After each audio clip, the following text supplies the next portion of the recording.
And the sheer timing of I'm going for Daniel Bryan. I'm going for the underdog. I don't understand how 3 people can be so good at professional wrestling. I know you want me.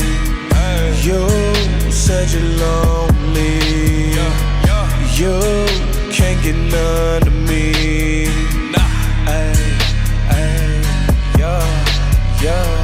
Smoking the gas now. Feel like a star, yeah. She wanna get rich. Proud of Dior, yeah. My heart is so froze now. Stayed in the cold. What's good? Dark Knight Gang in the stank. Gang, gang. Bro, I know video's hella late today. I didn't wake up till 2 p.m. I'm gonna keep it a stack. It is what it is. Better late than never, cuz.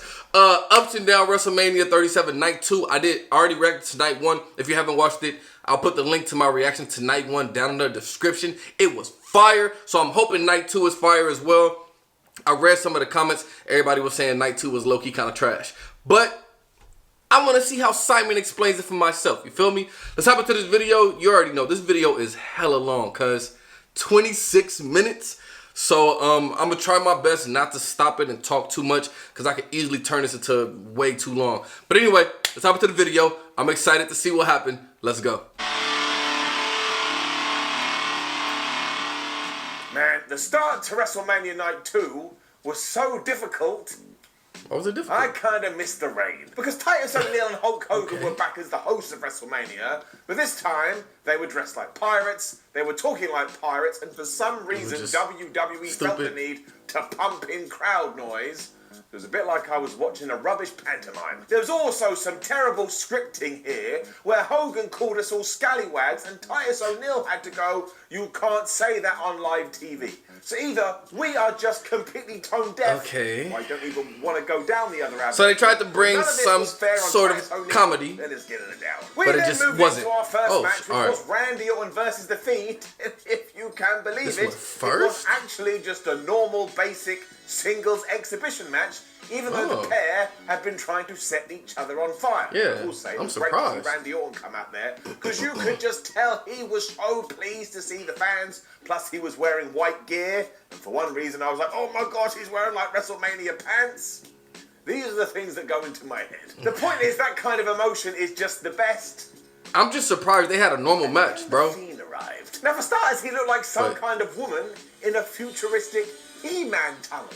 Like, I don't know if he was or wasn't wearing a headscarf, but it certainly looked like he was. This is the kind of thing that my grandmother used to wear when she was cold. He then walked down this futuristic thing, though, and by magic, all of a sudden his wounds and his burns were healed. So that was the payoff. That was the payoff for setting somebody on fire. I cannot lie. His face still looks melted right there, though. Straight after this, the Firefly Funhouse music started to play. Alexa Bliss came out, and every single person in Raymond James Stadium went absolutely crazy. Of course, you know we all love Alexa. She got a phenomenal reaction. Even more, you know we love Alexa when she go crazy. Giant jack-in-a-box, which Michael Cole, I think, called it. Oh, that's some kind of giant box structure. Oh my gosh, the pain in my chest. But Alexa actually had to use this. She pulled the handle with the whole bum-ba-dum-ba-dum-ba-dum-ba-dum-ba-dum, and then pop. Out the top came Bray Wyatt. What the hell is wrestling? That's what I just wrote down 32 times. What the hell is wrestling? And I have an answer. So he already walked out, but then he popped out of the box too? Okay, all right, anyway. Right onto Orton as Cole. I'm kind of disappointed that they had a regular match, bro. I'm going to be honest. I wanted to see like a big production. But he went, "The Fiend has been restored." And I was like, you can't just say that. Out of context, it makes absolutely no sense. How the flubbing hell was he restored? This isn't like accidentally wiping the files on your computer. I will say this, though. It was so over the top and it was so ridiculous. And the crowd treated it with the right kind of noise that I did get a little bit of a kick out of it. If you are going to do something this stupid, you may as well do it at WrestleMania. And I suppose, did anyone ever explain how Undertaker and Kane fired lightning at each other? No, they did not. So for the sheer pomp and circumstance, it can have it up. As for the match, though, Oh, it was trash. WWE decided to have this in the red lights again, which outdoors was an even worse idea because it was really hard to see. And even though Randy Orton hit 3 draping DDTs and threw him into the announce table, Bray Wyatt no-sold everything, so it was the same old, same old. However, when he was ready to hit Randy Orton with Sister Abigail, all of a sudden, Alexa Bliss was sat on top of this box-like structure, and she was melting as all of that black goo came out of her face. This was too much for the Fiend, who was distracted and stared at her like, oh, I don't know what's going on. And then he turned around, he got RKO'd and lost and was beaten again at WrestleMania. The lights then went out, and when they came back on, everyone was gone. So we had used the showcase of the Immortals to do a tease for, I guess, some sort of fallout on Raw. So yes, it was different. Yeah, it's going to continue to happen. Intriguing, all right, but hold on. But it wasn't for me at all, and I don't understand why WWE hates Bray Wyatt so much. He was set on fire and killed, and when he came to WrestleMania to get his revenge, he just lost. Yeah. And this only went around about 3 minutes. It was really weird. That's it? it? Was really bizarre. Like I said, it went right over my head, which is a hard thing to do. We're going to see it. It's not over. That's why. So we'll see. Bailey was back next. He was it's not over. Titus O'Neil and Hulk Hogan. And I'm hoping. And the only thing I could think the whole time was, this was your MVP in 2020, and this is how you decided to use her at WrestleMania. I just got done WWE eating, so I feel then like, stuck to their guns and kind of just replicated night 1 on night 2, because our second match was for the Women's Tag Team Championships as Shayna Baszler and Nia Jax defended them against Tamina, what's that? Oh, there's nobody meaner, and Natalya. Now this was yet another weird match, because I don't think that any of them were Shayna meant to be good Baszler guys. and Nia Jax won. How they've been presented, and yet halfway through it was quite clear. To be honest, I really don't even care about this match. You're meant to be cheering for Natalya and Tamina. I did some research and nobody's meaner. But I was like, why? Why would I? They've kind of been idiots for the last few weeks. That's and what I'm we kicked saying. things off with Baszler taking on Natalya, and what they did was fine.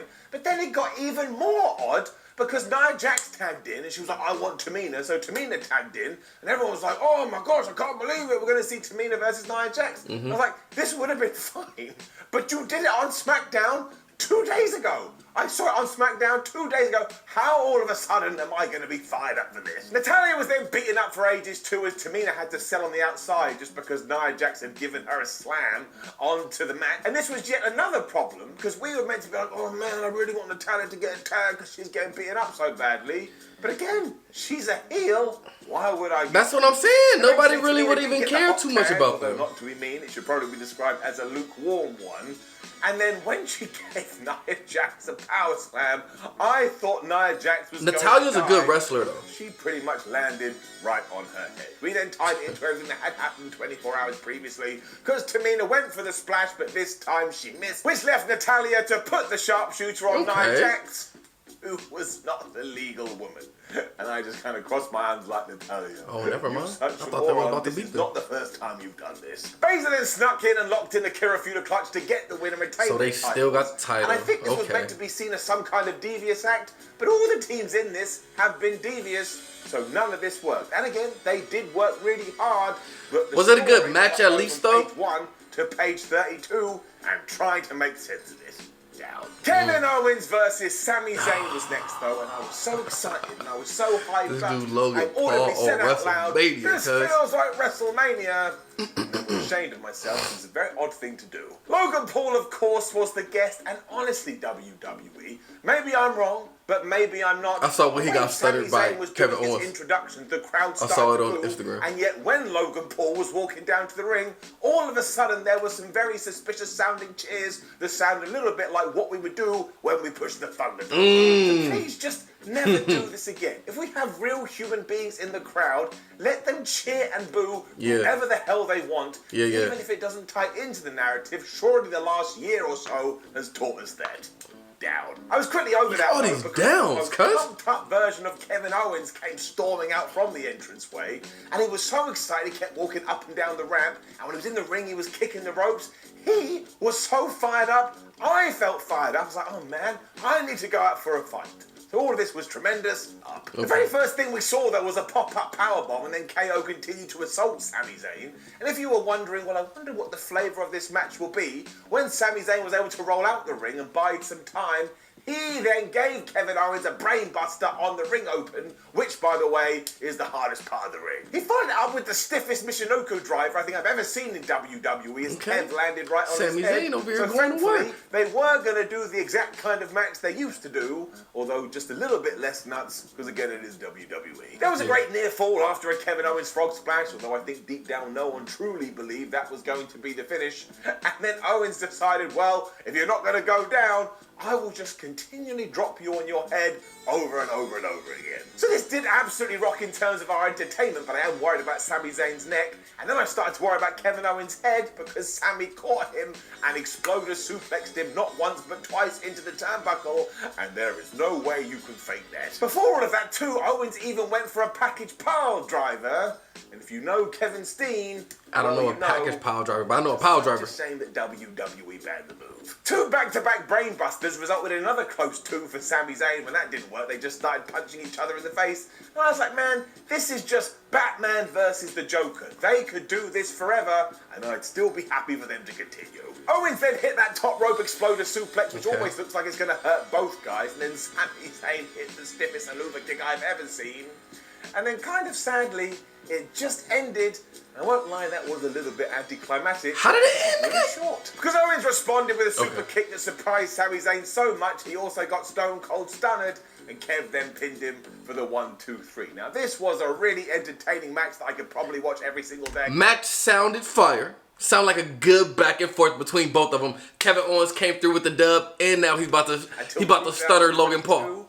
But yeah, if you had told me it could just had 10 more minutes, I would have been a pleased pup. Obviously, we did have to have our post-match angle with Logan Paul, and look, fair play to that guy. He did everything that you'd want someone like Logan Paul to do. He pushed Sami Zayn down. Kevin Owens pretended to celebrate like, oh, I'm so glad you've done this, and then gave him the Stone Cold Stunner, which Logan Paul kind of sold like he'd been electrocuted. Hopefully, I didn't like the way he sold it. I didn't like the way he sold it. Zayn all the momentum in the world. This was fun stuff. It was quite the 180. He should have sold it how The Rock backstage, and Riddle was talking to none other than the Great Khali. I mean, what a world! And Riddle decided to talk to the Great Khali about how big his hands were and if he was able to get big gloves. And this resulted, if you can believe it, with the Great Khali looking at Riddle like he was the biggest idiot in the world. RVD then turned up to make some weed jokes, and Khali started to look like, I don't know where the hell I am. And this is WrestleMania, folks. You never know what they're going to do. Naturally, this meant Riddle versus Sheamus for the United States Championship was next. And this Sheamus won, I'm sure. It's so good to have real people back. We're finally learning who has and who hasn't connected. Even though I like Matt Riddle better as a character, Riddle's music hit, but Sheamus is more of a beast. We also had a special entrance for our champion, because when he flipped his flip-flops off and all those digital birds came flying towards the camera, one of them was dressed like a pirate. And because WWE What's up with this whole pirate thing? Subtlety at all, the bird stopped in front of the lens, winked, and then flew away.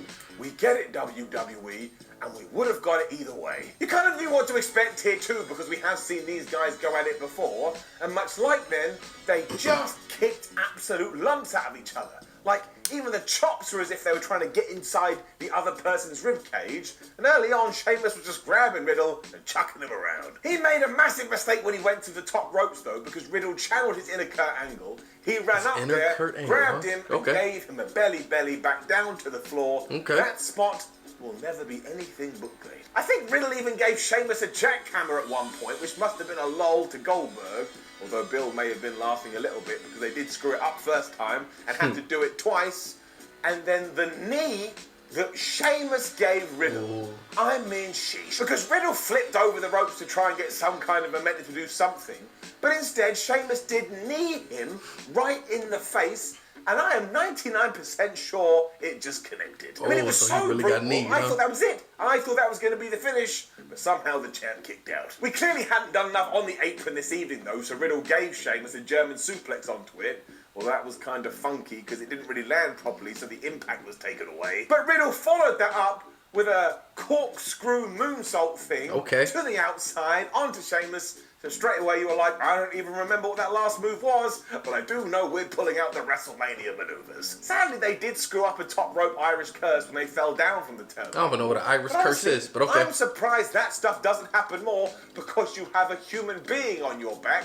Once again, they got away with it because the finish was insane. Because after Riddle had gone for a springboard moonsault from the second he rope, got kicked in the middle of it. just connected with the bro kick, pretty much the entirety of his leg, and smacked Matthew Riddle right in the face. Riddle was busted open because of course he was, and that was it. That was the end. We have a new United States champion. I told you Sheamus was gonna win. He doesn't have a mouth anymore. Also, if that hadn't have been But that's dope though, that's dope. Somebody would have had to have had a talking to, but is getting it up. I then have no idea what happened.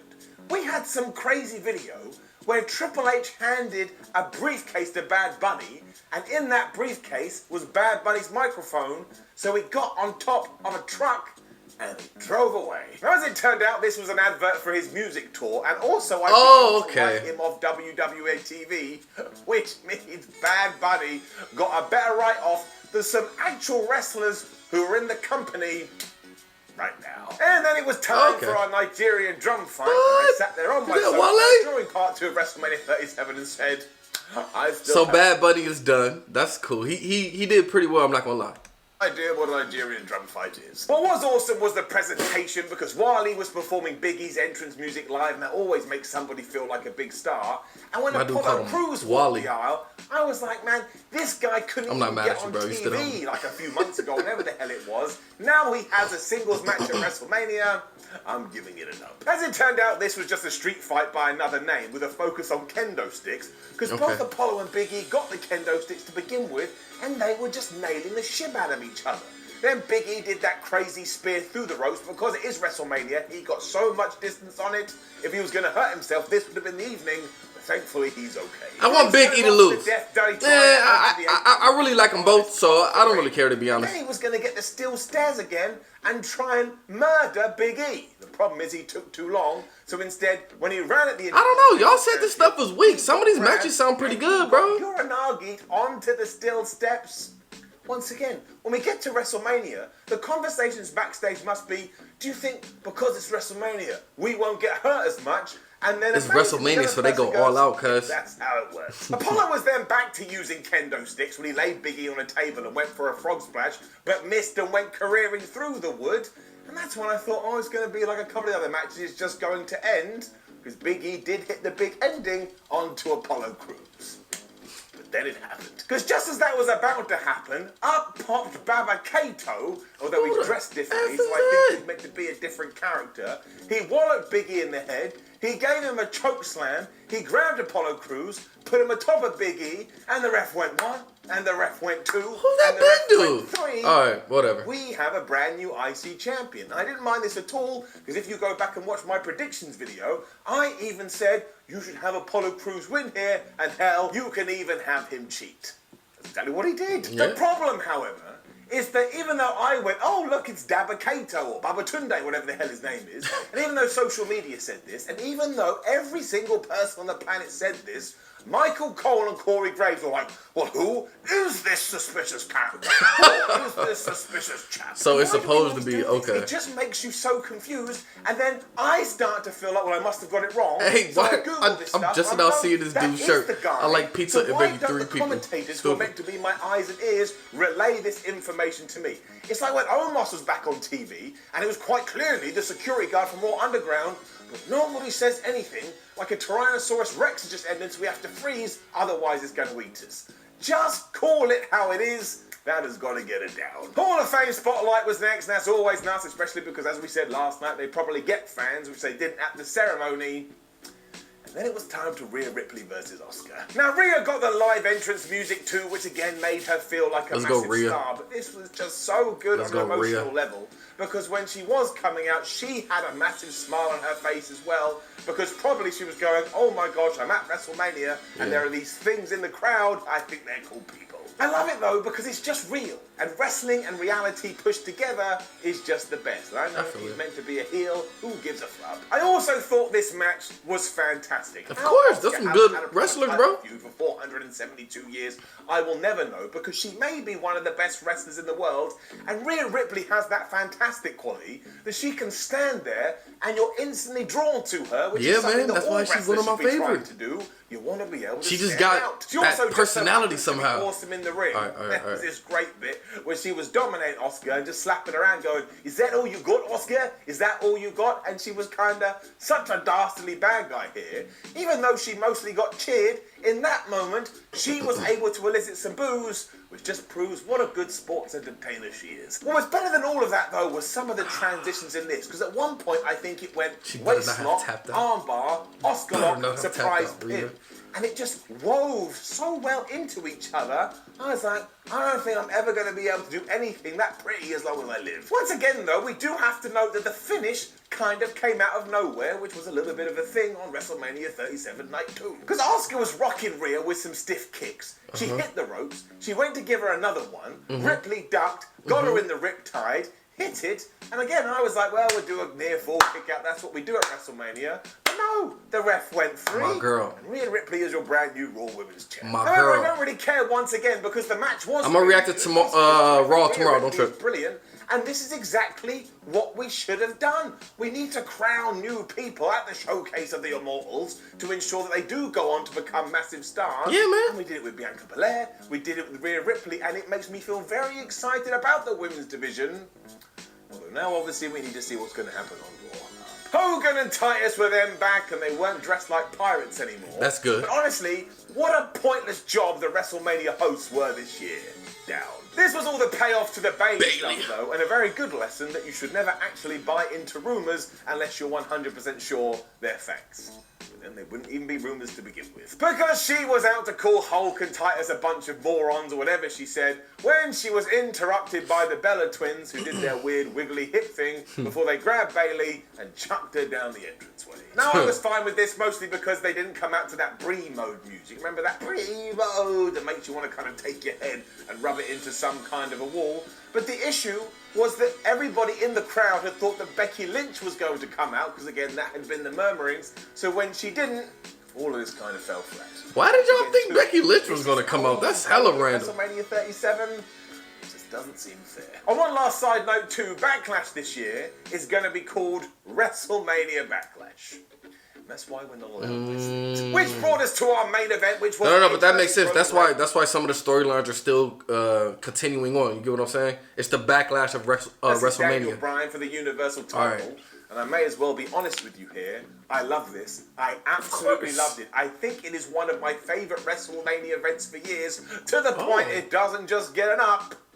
Is getting a golden up. Okay, let's hear about it. Reaction when he came out, which once again ties into this whole thing. You don't need to tie to rumors like, oh no, he's gonna get booed. He did not, so you didn't need to worry about it. Why would Edge get booed? Still, Roman Reigns was greeted to just jeers and boos and utter hatred, and that worked with his character so well. Because at one point he was in the ring going, acknowledge me, and everyone was like, no, you absolute psychopath. That is so much better than going, yeah, we acknowledge you, because them saying no just pisses Roman Reigns off. Daniel Bryan is also very likely one of the best wrestlers of all time, and what you need to do is you need to go and watch it, because I can't do it justice just by telling you what happened. You won't have the feels. The early story was that given that there was no DQs, Jey Uso was going to try and take out Edge and Daniel Bryan. Of course. And while that worked for a little bit, it failed miserably when Edge caught him and gave him a DDT onto the steel steps, and he was dead. All three then started coming and going and toing and froing, and the pacing of this and the sheer timing of I'm going for Daniel Bryan. I'm going for the underdog. I don't understand how three people can be so good at professional wrestling. Bryan also hates his brain, so kept doing moves with his head, and by the time Reigns caught him during a suicide dive and then just suplexed him, I was having a good time. I mean, seriously, I've honestly had worse times in real life at real engagements. Roman Reigns back in the ring then crashed into each other when they both went for spears, and I went, well, that was just brilliant. Yeah. And then Daniel Bryan was back in the ring, and he had gone absolutely bonkers too. too, because he started to maybe quite literally kick the shit out of him. He also applied the yes lock to our tribal chief, and if it wasn't for Edge, Roman Reigns was going to tap out. And it's very important you take that and put it in your brain, because it's going to tie into the finish. This kind of stuff just annoys the head of the table, though, so he powerbombed Daniel Bryan into Edge, and then got Bryan for a second time and powerbombed him off the steel steps through an announce table. Why are we so intent on trying to kill Daniel Bryan? It's brilliant though, because as Roman went to celebrate, Edge appeared from nowhere and speared him, and then he lost his mind too, because he put Roman Reigns back in the ring. He got a bunch of chairs, or a bit of one chair, and applied a crossface and used the edge of that chair to like ruin his mouth. And you already know what happened then. Reigns was going to tap out once more before Daniel Bryan stopped him. So let's get out our Roman Reigns was going to lose chart. We're up to 2. For a brief moment, we even had a dual crossface and yes lock, but then they started headbutting each other. And then as Bryan went to hit the running knee onto Edge, he got caught with the spear, 10 out of 10. He then followed that up with another spear onto Roman Reigns, and just as he was about to win and become the Universal Champion, honestly, at the last possible moment, Daniel Bryan pulled out the referee. So let's get our Roman Reigns lost chance out. Oh my God, he's up to 3. Edge couldn't handle any of this because he just felt like he was going to be screwed over. So he got another chair, and not only did he waylaced to everybody, but he gave Daniel Bryan a concerto. And then when he was going to do the same to the head of the table, all of a sudden Jey Uso was back from the grave, and he was going after the rated R superstar. He got wrecked because of course that's his role, but during all of this, Reigns was able to recover. He hit a spear onto Edge. He then hit him with a concerto, and then, if you can believe it, he grabbed his carcass. He pinned the bone! Bryan and Roman Reigns, the head of the table, the tribal chief, the absolute nut job, pinned both of them. And don't give me all of this, well, technically Edge won because he was on top of Daniel Bryan, because you could see that Edge's shoulders were pinned to the mat too. And while I do totally agree that WWE has lost their minds because fans are finally back in the arenas and all of the bad guys are losing, when it comes to storytelling and when it comes to narrative, I'm not bad at it. That's kind of dope. I mean, when Roman got the 3, I laughed out loud and started to cheer because it just suits his persona so much. Pretty dope. When he walks and stomps around saying, I'm the worst, nobody's better than me, then he only escapes by the skin of his teeth. And yes, maybe there's the argument that we shouldn't be doing or telling this story at WrestleMania, but we did. And who really cares when a match is off this quality? Like, who actually lost? I think Daniel Bryan is brilliant. I think Roman Reigns is brilliant. I think Edge is brilliant. In fact, he doesn't make any sense because he came back from a retirement injury and he's still better than 99% of people you're going to see. So when WrestleMania 37 went off air, I felt so entertained. I felt so satisfied, even though the villain won. Sometimes the villain wins. That's just life. So man. Okay, no wonder why you guys said that was the best match. Yes, it clearly was the best match, but it didn't take away from the other matches. Some of the other matches sounded good. Fucking Sheamus and my boy, the Weed Head, that's fire. Asuka and Rhea Ripley, that sounded pretty good. Some of these matches sounded good, bro. Randy Orton versus The Fiend, yes, that didn't sound too good. I'm kind of disappointed in that. But overall, either Simon did a great job with the recap, or I don't know, but it sounded pretty fire to me because now we're going to see the aftermath. We're going to see the aftermath and everything that leads up to Backlash next month. See y'all next time. Shout out to the gang. See you guys tomorrow. Top 10 Raw moments tomorrow, man. Peace.